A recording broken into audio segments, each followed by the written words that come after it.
이제 사도행전이 마무리되고 주기도문 우리입니다. 37번 이렇게 펴시겠습니다.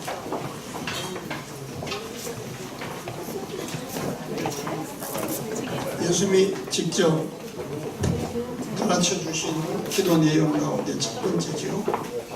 하늘에 계신 우리 아버지여. 펴십시다. 주제가 위에 있는데 이거 굉장히 중요합니다. 따라합시다. 기도의 대상, 그분과의 관계. 많은 사람들이 기도할 때 이렇게 기도합니다. 저를 잠깐 주목해 보실래요? 오 주님 감사합니다. 이건 틀린 기도입니다. 만든 기도이면서 틀린 기도입니다. 주님이라고 할 때는 누굴 말하는 거예요? 그 성삼위 하나님이 인간의 몸이 되어서 이 땅에 오셔서 나를 위해 죽으신 예수 그리스도 성자 예수님을 지칭할 때 쓰는 말이에요. 그런데 너희는 그 예수의 이름으로 누구에게 기도하라 그랬어요? 하나님 아버지 앞에. 그래서 우리가 기도할 때 하나님 아버지, 이게 기도가 정확해요. 기도의 대상이 분명해야 돼요. 이해가 되시죠? 무슨 얘기인지? 기도의 대상입니다. 기도의 대상이 믿음의 대상, 기도의 대상이 분명해야 돼요. 근데 그분에 대해서 하늘에 계신 우리 아버지, 여기서 하늘에 계신 요거와 그 다음에 우리 아버지, 우리 아버지는 그 우리의 기도를 받으시는 분이 나와 무슨 상관이 있는가 하는 것을 얘기하고 있는 거예요. 만약에 우리 서재영 목사님 아들이 용돈이 필요한데 이웃집 아저씨한테 가서 아저씨 나 돈 좀 주세요 이렇게 하면 안 되잖아요. 그런데 아버지한테는 와서 얘기할 수 있잖아요. 왜 어떻게 가능해요? 아버지니까. 자 따라합시다. 기도의 대상, 그분과의 관계, 이게 분명해져야 하는 거예요. 그럼 이걸 우리 교회에 적용해봐요. 우리 교인이 남의 목사한테 가서 기도 부탁을 해요. 그분이 거절은 안 할 겁니다. 아니 하겠습니다. 네, 그건 뻥입니다. 자기 교인을 위해서 기도하기도 바쁜데 남의 교인을 놓고 기도한다고요? 목적이 있거나 이익이 되든가 둘 중에 하나예요. 여러분이 돈을 갖다 주든가 밥을 사주든가 뭔가를 하니까 하는 것이고, 아니면 앞으로 여러분을 이용해서 뭔가 자기가 이득이 있을 거니까 하는 것이지, 아니 자기 교인 위해서도 기도하기 힘든데 여러분은 어때요? 솔직히 얘기해봐요. 여러분 구역원 몇 명 안 되는데 그 목장원들을 위해서도 기도 잘 못하는 게 우리인데, 그잖아요. 교인이 100명만 돼도요 100명을 위해서 기도하기가 장난이 아닙니다. 제가 안수집사 명단, 장로님 명단, 권사 명단 놓고 기도하거든요. 날마다 그걸 바꿔가면서 그게 장난이 아닙니다. 그거 한 명 한 명 등록하다 놓고 기도하다 보면요 시간이 그냥 후떡후떡 지나가요. 이걸 분명히 아셔야 돼요.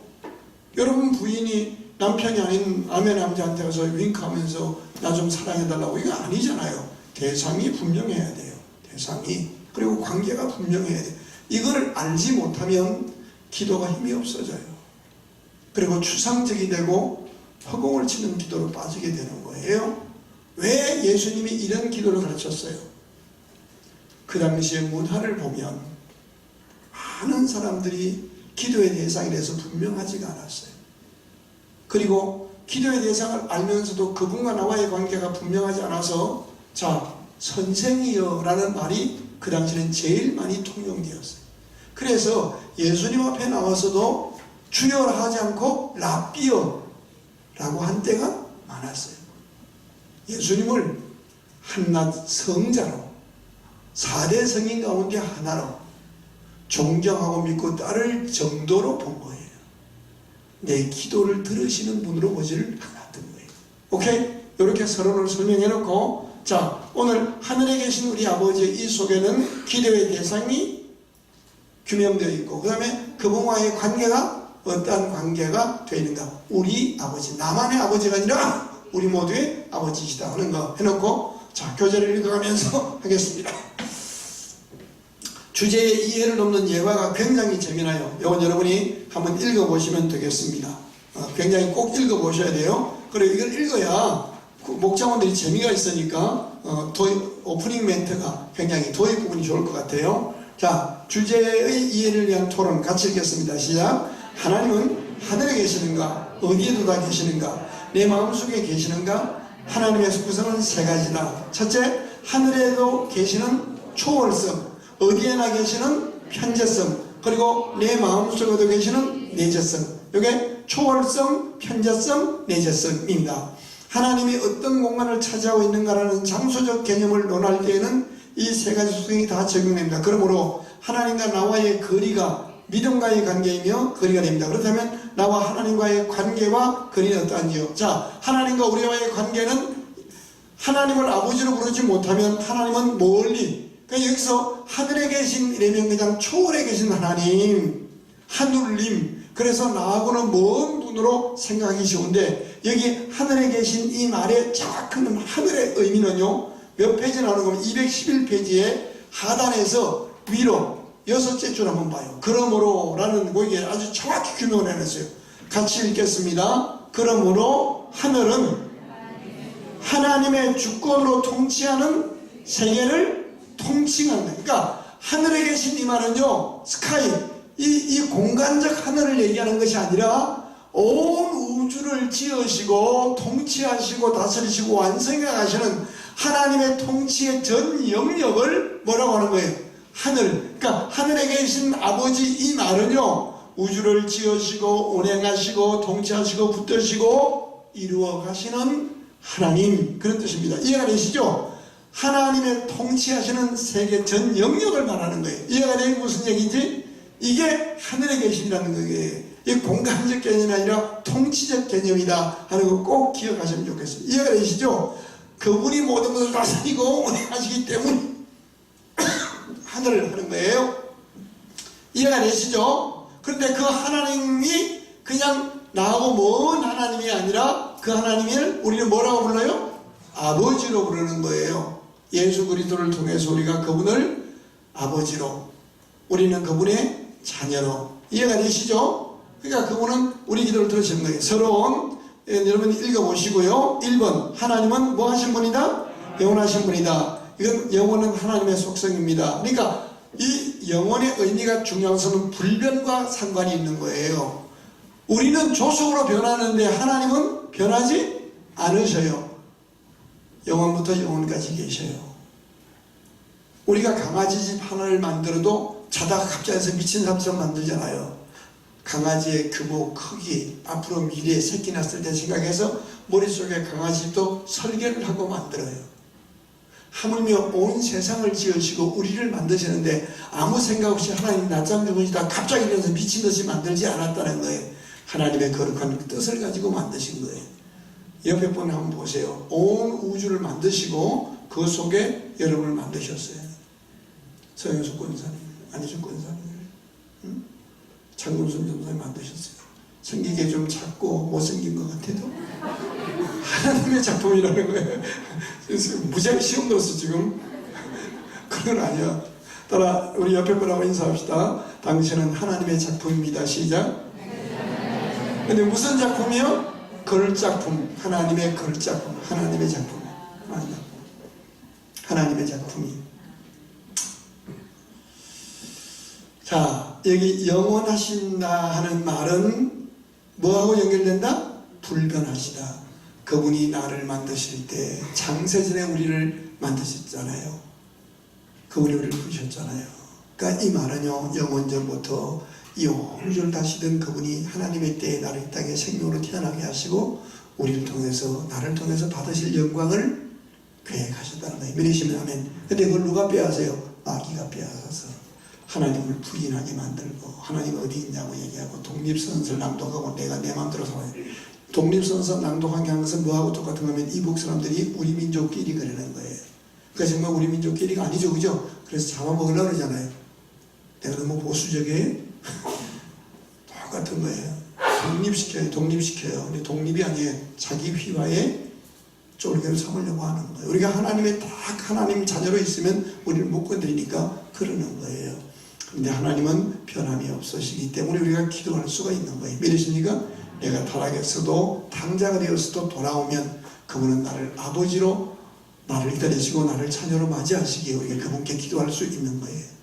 그분이 만약에 2000년만 사시고 돌아가실 분이라면 우리는 기도 못하잖아요. 그러잖아요. 그분은 영원하시고 불변하세요.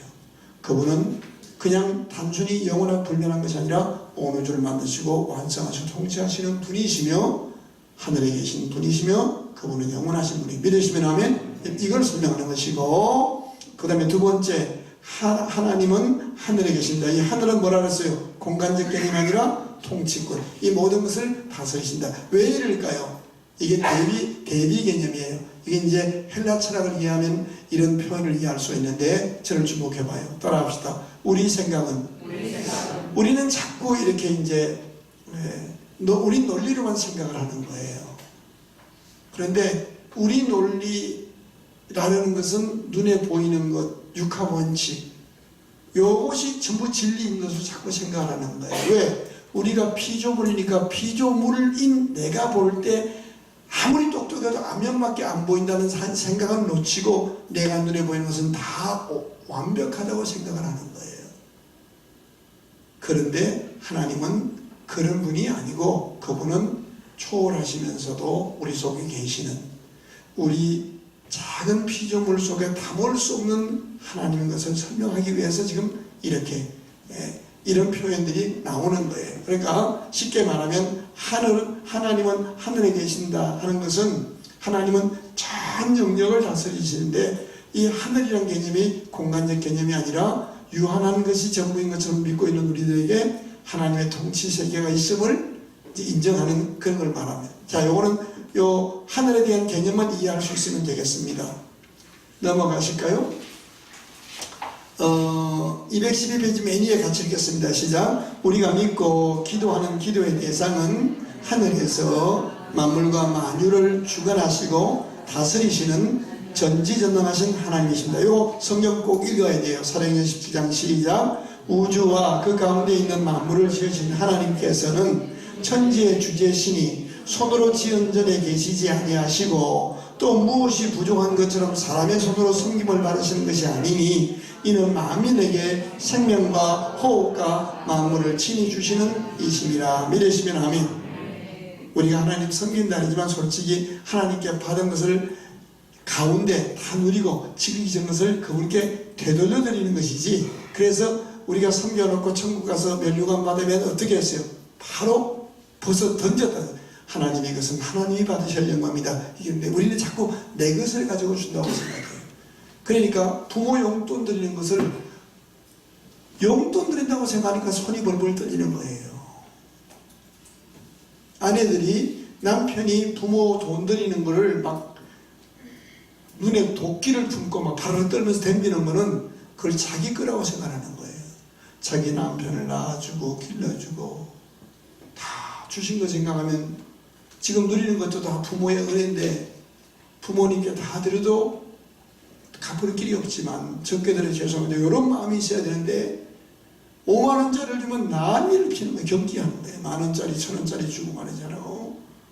자기는 가서 비싼 회를 먹으면서 회 처먹으면서 그죠? 부모 갈비 한번 사드리면 난리를 피는 거예요. 여기는 그런 분이 없는 데지만 2분 정도 있는 것 같아요.